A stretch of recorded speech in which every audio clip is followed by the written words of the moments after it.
எனக்கு மனசே சரியில்லப்பா. நான் கொஞ்ச நேரம் நிம்மதியா இருக்கலாம்னு நினைச்சேன். ஆனா அதுக்கு கூட எனக்கு கொடுத்து வைக்கல என்று சொன்னாள்.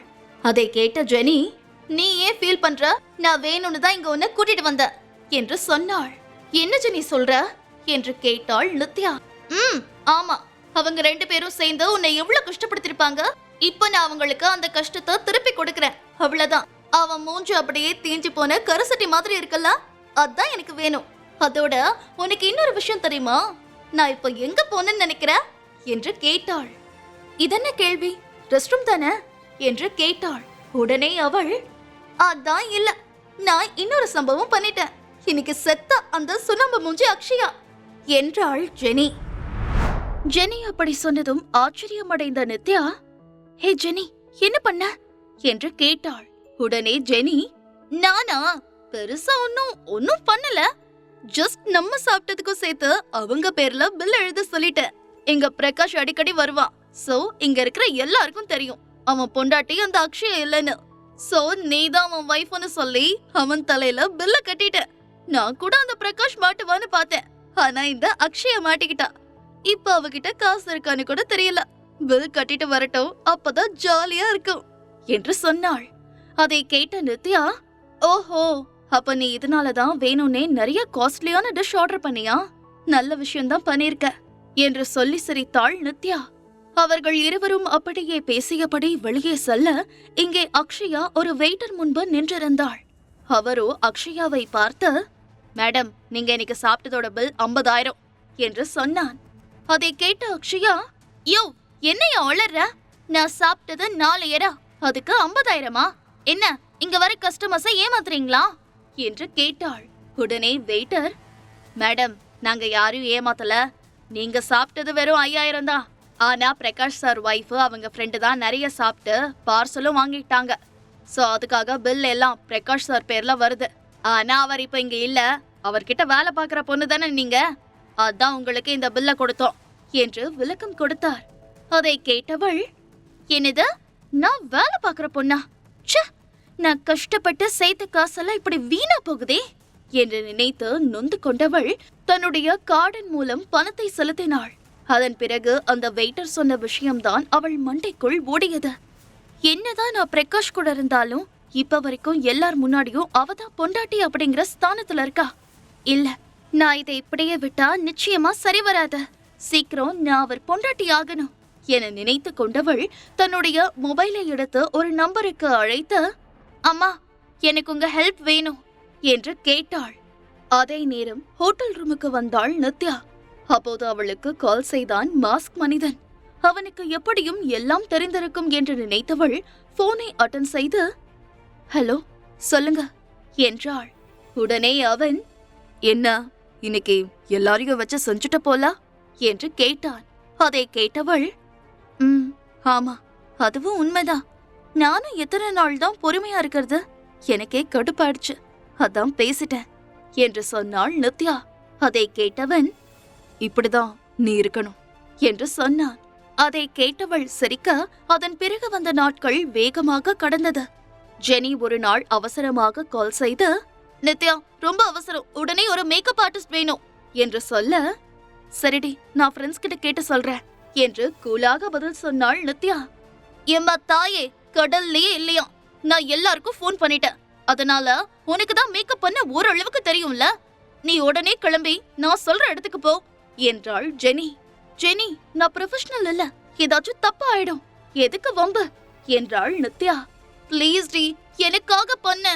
நீயும் நல்ல வேலை வேணும்னு சொன்னல, இதெல்லாம் நல்ல பேமெண்ட் கிடைக்கும் என்று ஜெனி சொல்ல, நித்யா சற்று யோசித்து மாஸ்க்மேனிடம் சொல்ல, அவனும் இவளுக்கு சப்போர்ட் செய்தான். உடனே கிளம்பி அவள் சந்தோஷமாக ஜெனி சொன்ன இடத்திற்கு வந்தாள்.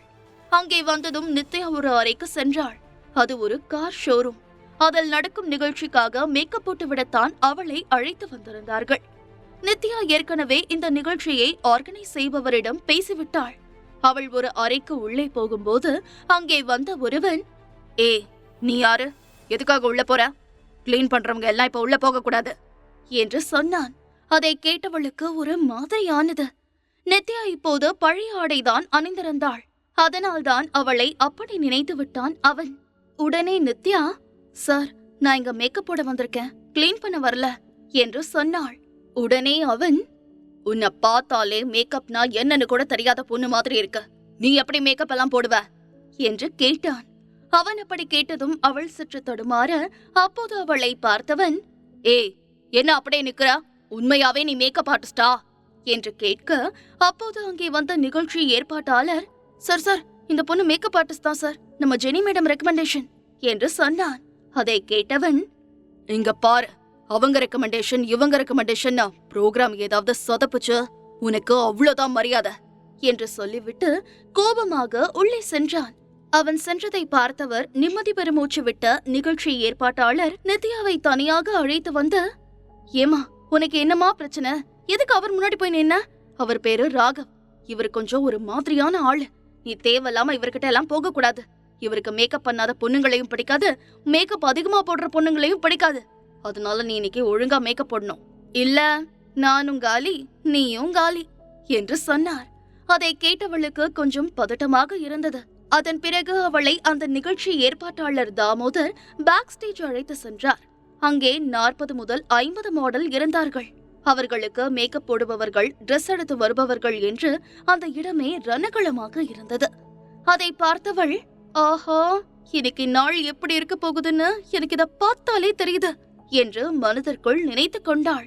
அங்கே வந்த ராகவ் தாமோதரிடம், இந்த பொண்ணு வேலைய சரியா பண்ணுவாங்களா என்று கேட்டார். உடனே தாமோதர், ஆமா சார் என்று சொல்ல, ராகவ் நித்யா அருகே வந்தவன், ஆமா நீ இங்க இருக்கியே, உனக்கு என் பேர் என்னன்னு தெரியுமா என்று கேட்டார். உடனே நித்யா வெறுப்பாக, ராகவ் சார் என்று சொன்னாள். உடனே ராகவ், நான் என்ன பண்றேன்னு தெரியுமா, என் பேரை தாண்டி உனக்கு என்ன தெரியும் என்று கேட்டான். உடனே நித்யா, சாரி சார் எனக்கு வேற எதுவும் தெரியாது என்று சொன்னாள். அதை கேட்டதும் கடுப்பான ராகவ், எப்படி irresponsible-ஆ நீ பேசிட்டு இருக்க, இங்க பாரு, என்ன பத்தியே தெரியாம உனக்கு எப்படி மேக்கப் போட வர தைரியம் வந்துச்சா என்று கேட்டான். ராகவ் அப்படி கேட்டதும் கடுப்பானது நித்யாவிற்கு. ஆனாலும் தன்னுடைய மனதை கட்டுப்படுத்தியவள், இங்க பாருங்க சார், நான் ஒரு மேக்கப் ஆர்டிஸ்ட், என் மாடலுக்கு நான் மேக்கப் போட உங்களை தெரிஞ்சுக்கணும்னு எந்த அவசியமும் இல்ல. ஆனாலும் பரவாயில்ல, நான் இதோ நிக்கிறாரே தாமோதர், இவர்கிட்ட பேசி உங்களை பத்தி தெரிஞ்சுக்கிட்ட மேக்கப் போடுறேன் என்று சொன்னவள் தாமோதரனை பார்க்க, அவர், இங்க பாருமா, இவரோட முழு பேரு ராகவேந்திரா செந்தில்நாதன், இவரை எல்லாரும் ராகவ்னு கூப்பிடுவோம். இவர் பெஸ்ட் கார் டிசைனர், இவர் டிசைன் பண்ண கார் எல்லாம் இன்னைக்கு லான்ச் பண்றோம். சோ அதுக்காக தான் இந்த மாடல்ஸ் எல்லாம் வந்திருக்காங்க. சோ எல்லாமே பக்காவா இருக்கணும்னு நினைக்கிறாரு என்று சொன்னார். அதை கேட்டவள் இப்போது அவன் பக்கம் திரும்பி, சார் எனக்கு இப்ப உங்களை பத்தி தெரியும், நான் உங்க மாடல்ஸ்க்கு மேக்கப் பண்ணவா என்று கேட்டாள். நித்யா அப்படி கேட்டதும் ராகவ் சற்று ஆச்சரியம் அடைந்தான். ஒரு மேக்கப் ஆர்டிஸ்ட்க்கு இவ்ளோ திமிரு ஆகாது, அதுவும் உன்ன மாதிரி ஒரு அறவை காடுக்க என்று சொன்னான். ராகவ் அப்படி சொன்னதும் கோபம் கொண்டவள், இங்க பாருங்க சார், நான் யாரு, என்னோட டேலண்ட் என்னன்னு ப்ராப்பரா தெரியாம எதுவும் பேசாதீங்க. முதல்ல என்ன என் வேலையை பார்க்க விடுங்க. இங்க இவ்ளோ மாடல் இருக்காங்க, இப்ப நான் கிளம்பி போயிட்டா வேற யாரும் மேக்கப் பண்ணி விடுவா? வேற யாராவது சீனியர் ஆர்டிஸ்ட் இங்க இருக்காங்களா என்று கேட்டாள். அதை கேட்டவன் அமைதியாக இருக்க, பாத்தீங்களா பதில் இல்ல உங்ககிட்ட. சார் உங்களுக்கு மேக்கப் ஃபீல்ட் பத்தி தெரியலன்னா அதை மட்டமா பேசாதீங்க. நான் கூட தான் உங்க காரை பார்க்காம நீங்க பண்ணாலே அது ஒரு மட்டமான டிசைனா தான் இருக்கும்னு சொல்லலாம். ஆனா நான் அப்படி சொல்ல மாட்டேன் சார். உங்களுக்கும் டைம் இல்ல, எனக்கும் டைம் இல்ல. சோ என்னை என் ஒர்க் பண்ண விடுங்க என்று சொன்னாள். அதை கேட்டவன், மிஸ் ஜெனி சொன்ன ஒரே காரணத்தினாலையும் உங்களோட இந்த பிடிவாதமான பேச்சுக்காகவும் நான் இந்த வாய்ப்பை தரேன். ஆனா இதுல நீங்க சின்னதா சொதப்பினாலும் விளைவு பெருசா இருக்கும், அத முதல்ல தெரிஞ்சுக்கோங்க என்று சொன்னவன் அங்கிருந்து சென்றான். ராகவ் சென்ற பிறகுதான் அவளுக்கு தான் எவ்வளவு கோபமாக பேசினோம் என்பதே புரிந்தது. இந்த மாஸ்க்மேன் வர்றதுக்கு முன்னாடி எல்லாம் எனக்கு மானோ ரோஷம் எல்லாம் இல்லாம இருந்துச்சா? ஏன்னா என் மாமியார் என்னை இதை விட கொடூரமா அவமானப்படுத்திருக்காங்க. அப்ப எல்லாம் என் வாயை நான் திறந்ததே இல்ல. ஆனா இன்னைக்கு இவர் சும்மா இப்படி பேசினதுக்கே டென்ஷன் ஆயிட்டேன். அது சரி, மாற்றம் ஒண்ணுதானே மாறாதது என்று மனதிற்குள் நினைத்தவள் அமைதியாக இருக்க, அப்போது அவளுக்கு அருகே வந்த தாமோதர், நித்யா நீங்க உண்மையாவே வேற லெவல் தான். உங்கள மாதிரி ஒரு ஆளை நான் பார்த்ததே இல்ல. ராகவ் சார் கிட்ட நான் பல வருஷமா வேலை பாக்குறேன், ஆனா அவரை யாருமே இது வரைக்கும் எதிர்த்து பேசினதே இல்ல. ஆனா நீங்க அப்படி இல்லமா, சூப்பர். உங்க தொழில் மேல இருக்கிற நம்பிக்கை தான் உங்களுக்கு இந்த பலத்தை கொடுத்திருக்க என்று அவர் சொல்ல, அதை கேட்டவள், இங்க பாருங்க சார், நான் ஒரு உண்மைய சொல்லணும். அது என்னன்னா, நானே இந்த வேலைக்கு புதுசுதான் என்று சொன்னாள். அதை கேட்ட தாமோதர், என்னம்மா சொல்ற? ஆஹா, உனக்கு சப்போர்ட் பண்ணி பேசுனதுக்கு வர என் வேலை எனக்கு காலியாக போகுது என்று சொன்னார். அதை கேட்டவள், சார், நான் அப்படியெல்லாம் ஆக விட மாட்டேன், நீங்க என்ன நம்புங்க என்று சொன்னாள். அதை கேட்டவர், உன்னை நம்பவா? எம்மா, என் வேலை விஷயமா விளையாடிராத என்று சொன்னவர் அவள் அருகே நிற்க, ராகவோ கொஞ்சம் தூரத்தில் நின்று இதையெல்லாம் பார்த்து கொண்டிருந்தான். ஆஹா, இவர் வர இங்க இருக்காரே, இல்ல, நான் என்ன ஆனாலும் பயப்பட மாட்டேன் என்று நினைத்தவள் அங்கிருந்த மேக்கப் டேபிளிற்கு சென்றாள். அவளுக்கு மேக்கப் போட்டுவிட வேண்டிய வேலை இருந்தது. அதோடு அசிஸ்டன்ட் கம்மியாகத்தான் இருந்தார்கள். அதை பார்த்தவள், இவ்ளோ பெரிய ஆளா இருக்கான், இன்னும் கொஞ்சம் அசிஸ்டன்ட் எல்லாம் வச்சிருந்தா என்னமா? இவரெல்லாம் வச்சுக்கிட்டு என்னதான் பண்றதோ என்று மனதிற்குள் நினைத்துக் கொண்டு அமைதியாக இருந்தாள். அதன் பிறகு தன்னுடைய வேலையை ஆரம்பித்தாள்.